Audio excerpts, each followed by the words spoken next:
This is One Sentence News, a daily podcast featuring 3 news stories with a sentence-long summary and 1 sentence of context apiece. I'm Colin Wright.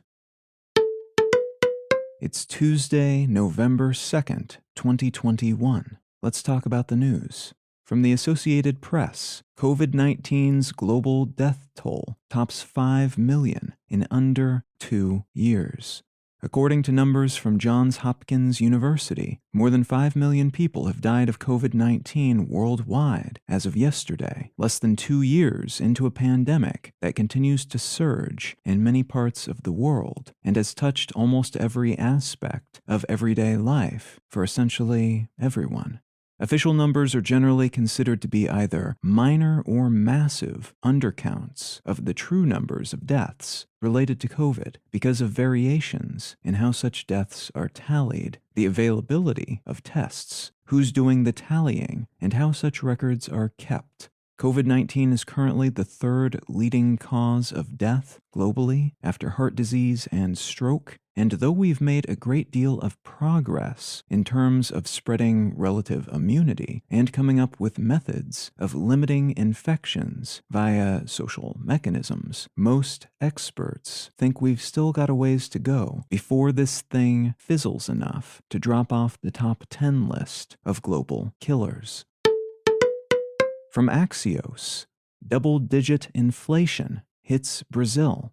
Brazil's central bank has raised its interest rate by 1.5 percentage points and has indicated it will likely do so again in December as it attempts to slow and diminish an inflation rate that's running at over 10% this year.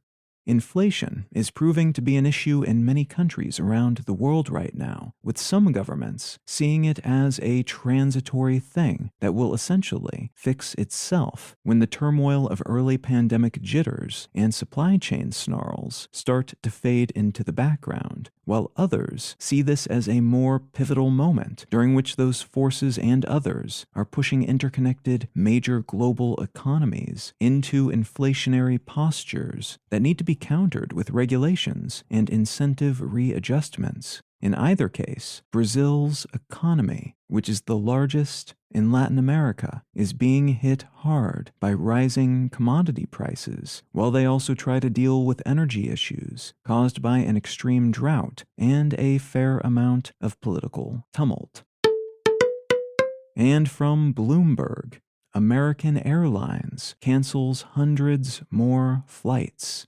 American Airlines canceled more than 1,900 flights over the holiday weekend, citing staffing issues and bad weather as the causes of these cancellations. American Airlines is far from the only major airline to experience such issues of late. Issues that would seem to be the consequence of the industry having fired a lot of people earlier in the pandemic, and now having trouble getting enough employees to run all these flights. Strange weather patterns that defy accurate prediction also play a role here, as do unpredictable swirls of COVID-related regulations and customer behaviors that make travel more complex than it was before everything went haywire in early 2020.